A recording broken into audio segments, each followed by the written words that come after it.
नमो ब्रह्मण्यदेवाय गौब्राह्मणहिताय च जगद्धिताय कृष्णाय गोविंदाय नमो नमः। धर्म कर्मानुरागी सभी सज्जनों को धर्म कर्म विश्वनाथ झा चैनल पर स्वागत और स्वागत करते हुए मैं आज सबलता, समृद्धता और सुख शांति से कैसे जीवन व्यतीत करेंगे,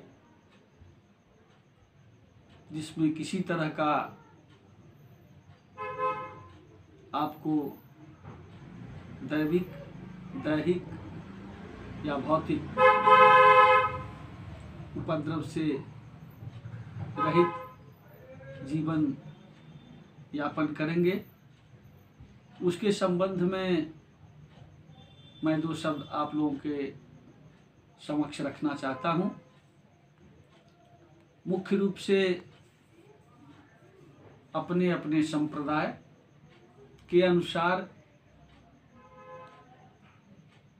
सबों को धर्म का आचरण करना चाहिए। जहाँ तक धर्म की बातें आता है तो धर्म तो एकमात्र सनातन है।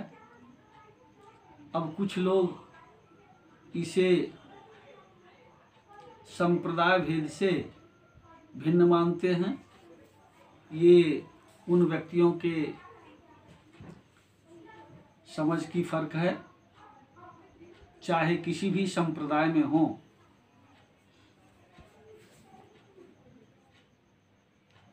जो सदा से चली आ रही आपके संप्रदाय का व्यवस्था है,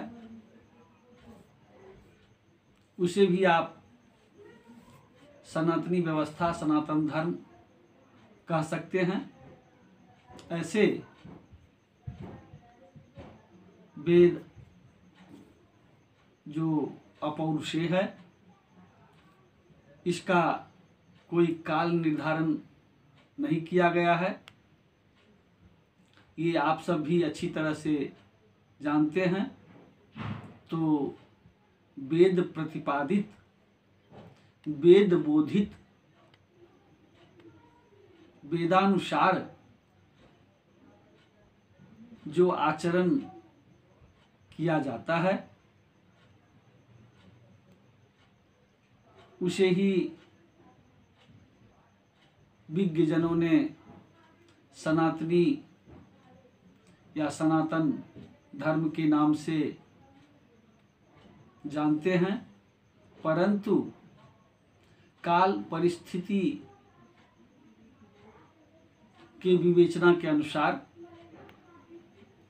चाहे किसी भी संप्रदाय के कोई भी व्यक्ति हो, और जब से वह संप्रदाय प्रारंभ हुआ तब से लेकर आज तक जो आपकी परंपराएं हैं, उस अनुरूप अगर आप अनुकरण करते हैं तो उसे भी सनातनी कहने में कोई दुरुक्ति नहीं होगी। चूँकि आपके जो संप्रदाय के प्रवर्तक, संचालक रहे हैं, निश्चित रूप से कहीं न कहीं से वो भी अपने पूर्व आचार्यों के, गुरुओं के या कौलिक या विशेष रूप से किसी न किसी संप्रदायों से लिए हुए अनुकरण को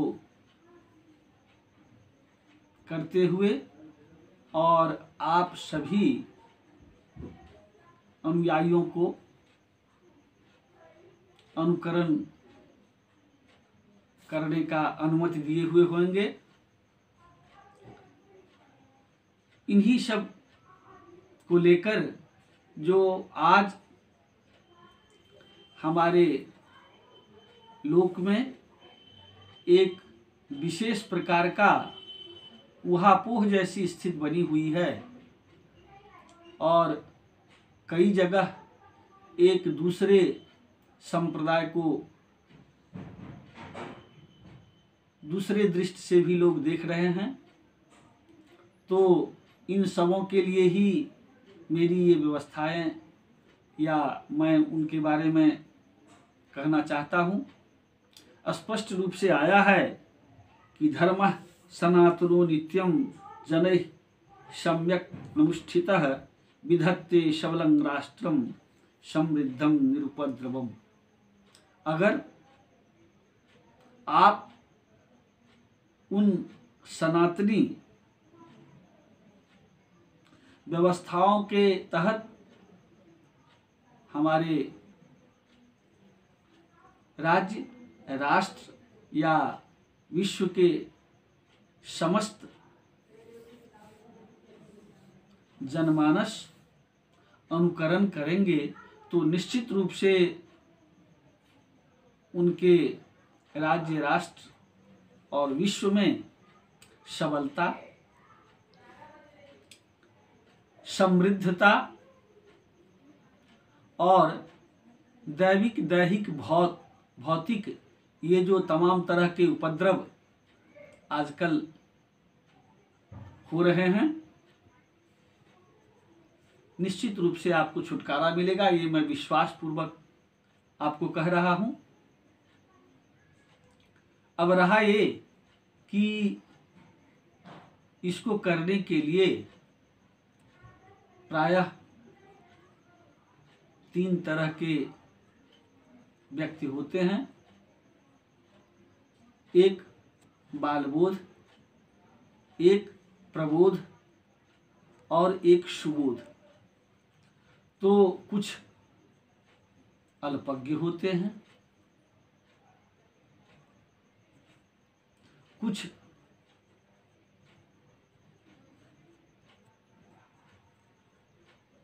जो हमारे शास्त्र अनेक है उनमें से कुछ शास्त्रों के जानकार भी होते हैं और कुछ ऐसे लोग हैं जो प्रायः वेद और पुराणों के ज्ञाता। निश्चित रूप से ऐसे जो सुबुद्ध, जो मैंने कहा सुबोध, जिनको वास्तविक इन सब का ज्ञान है, उनसे आप समय समय पर निर्देश लेते रहें और उन्हीं के निर्देशानुसार आप उन कार्यों को अगर करेंगे तो आपको यही सबलता, समृद्धता और दैविक, दैहिक, भौतिक तापों से उपद्रव रहित जीवन व्यतीत करेंगे। जय जगदम्ब, जय विश्वनाथ।